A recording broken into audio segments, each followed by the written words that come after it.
नाही, सुरुवातीपासूनच भाजप डाव साधत होती. याची थोडी थोडी कुणकुण आमच्याकडे आली होती. पहिल्यांदा 6 लोक घेऊन ते 5-6 दिवस बाहेर होते. सोनवणे, काही त्याच्यामधले आमचे लोकांचा त्याच्यामध्ये बनवटीचा सदस्य वगैरे असे 6 लोकांना ते घेऊन गेले. त्यावेळेसच आम्हाला शंका झाली, पण मी दुःखामध्ये असल्यानंतर मी त्याच्यामध्ये इंटरफेअर केला नाही.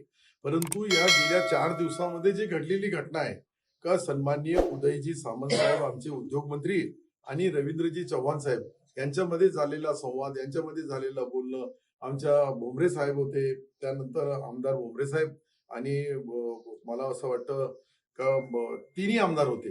या तिन्ही आमदारांना आणि अतुल सावे साहेबांशी माझा तो बोलणं झाला नाही कोणाशी. मी त्याच्यामध्ये याच्यामध्ये नव्हतो. परंतु आमच्या आमदारांनी मला सांगितलं की आपलं बोलणं झालं आणि ते आपल्याला अध्यक्षपद देणार आहे. पण काही लोक चर्चेनंतर माहित पडलं का आता ते अध्यक्षपद मागू लागले. तर याच्यामुळं जे दिलेला शब्द आहे आणि हे पहा, जो आमच्या उदय सामंत सारखे एक ज्येष्ठ मंत्री, एक आमच्या पक्षाचे जबाबदार अधिकारी पदाधिकारी यांच्याशी बोलल्यानंतर हा धोका बसला, याचा मला आश्चर्य वाटते. बाकी काही नाही. त्यांनी कधी सुरुवातीला सांगितलं तर तुम्ही तुमचं करा, आम्ही आमचं करू, संपलं काम. याचे परिणाम काय होते? याचे परिणाम पुढच्या भविष्याच्या निवडणुकीमध्ये त्यांच्या वरिष्ठांनी, आमच्या वरिष्ठांनी याच्यामध्ये इंटरफेअर केला नाही आणि याला व्यवस्थितशीर दोघाला विश्वासात घेऊन पुढची वाटचाल केली नाही तर याचे परिणाम भोगावे लागतील. मी स्पष्ट बोलू लागलो.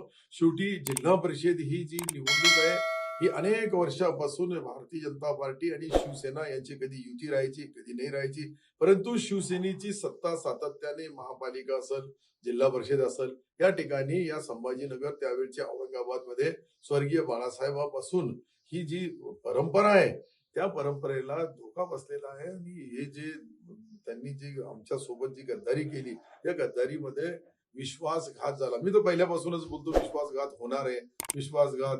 ते म्हणजे नाही, तुम्ही चिंता करू नका, सर्व वरिष्ठ लेवलवर चर्चा झालेली आहे, आम्ही त्याच्यावर बिंदास राहिलो आणि याच्यामुळे तो धोका बसला. या धोक्याचा आता वरिष्ठ नेते जे निर्णय घेतील त्याच्यावर पुढची रूपरेषा आणि दिशा ठरवली जाईल.